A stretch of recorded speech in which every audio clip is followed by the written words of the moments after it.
শাইখুল হাদিস আল্লামা আজিজুল হক, আমি যার ছাত্র হওয়ার যোগ্যতা রাখি না, এত বড় আলেম, 60 বছর বুখারী শরীফ পড়াইছেন, 60 বছর।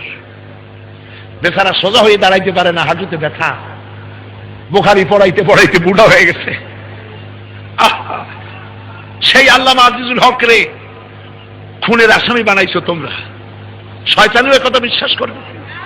আল্লামা আজিজুল হক মানুষ খুন করছে, শয়তানি বিশ্বাস করবে? তোমার মন্ত্রীর ছেলেরা মানুষ খুন করেছে, তাকে জেলখানায় ডিভিশন দিয়েছো, আর আল্লামা আজিজুল হক রে খুনের আসামি বানাইয়া চোর ডাকাতের সাথে থাকতে দিছো। 1 মাস শাইখুল হাদিসকে উযু গোসলের পানি দেওয়া হয় নাই। আল্লাহ দেখে নাই? আল্লাহ দেখে নাই?